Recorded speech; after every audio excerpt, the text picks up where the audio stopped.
Hey guys, it's Chris. It's Comic Con week, so we got a lot of stuff to talk about, a lot of videos to do, and this is going to be my Fear the Walking Dead trailer video. The trailer did come out this week at Comic Con, so I want to go over that real quick. Fear the Walking Dead. Looks like it's going to be pretty badass.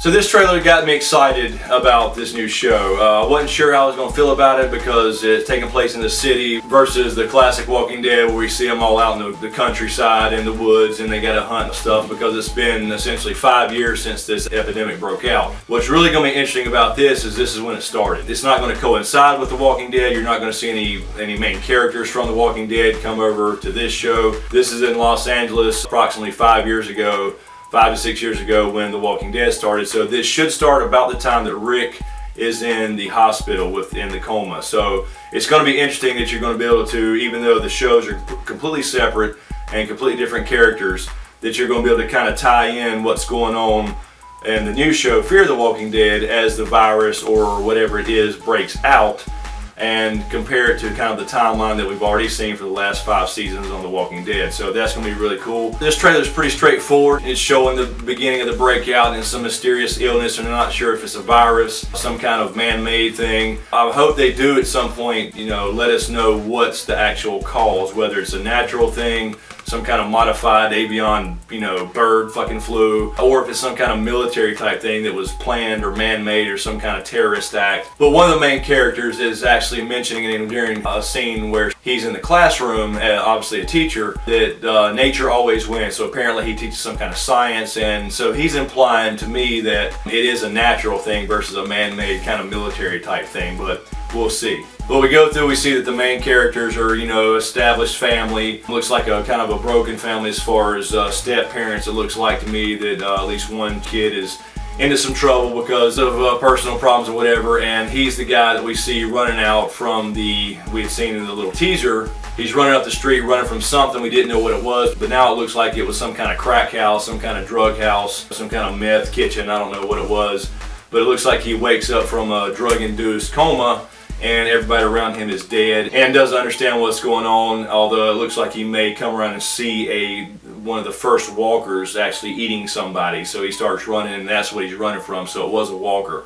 He gets hit by a car, ends up in the hospital. His mom, the main character, comes in. Looks like she's a teacher as well, coming to a school during some day where a lot of people are out sick because of this mysterious illness going around, and she mentions, no, I've had my flu shot, I'm good. So it'll be interesting to see who got the virus or the pathogen or whatever it may be versus who didn't, and why the people that didn't get it, why they actually didn't get it. Or perhaps they did, but they're somehow immune or don't show symptoms until they die. Of course, we learned that Rick and all those guys in The Walking Dead, they all have the virus, but they have to die before it will take over and they will reanimate as a walker. It'd be interesting to see if they explain that aspect about why certain people didn't get it, or at least didn't show symptoms of this new avian bird zombie flu thing. It's going to be cool to see the breakdown of society, especially in a big city like Los Angeles. I believe the producers promised no wood scenes, like The Walking Dead where they're out walking through the woods and rabbit hunting and stuff like that, because that is kind of post-apocalypse. This is during the apocalypse. You already see civil unrest in this trailer where people are out in the streets rioting and looting, and I'm assuming that we're going to see all the stores get raided, or the food stores, and we're going to start to see power getting shut off in various places, cars piling up as people try to escape the city, which obviously is the best thing to do in a situation like that, is to bug the fuck out. Apparently this is going to take place, the entire show, within the city, within an urban type environment. So it'll be interesting to see how fast they take it, because you would think that it would go relatively fast, and it starts breaking out, shit starts going to hell, everybody would just run or die, and then it would be over. So we'll see how they kind of stretch this out and make this work within the city environment the entire time, if that holds true. I'm curious to see, and my question for you guys is do you think they're going to hold true to the original Walking Dead with the zombies in the beginning, or the walkers, being fast or faster because they're decaying over time? A lot of people have asked, started watching the later seasons or went back and binge watched all of them after they had heard about it from so many of us nerds.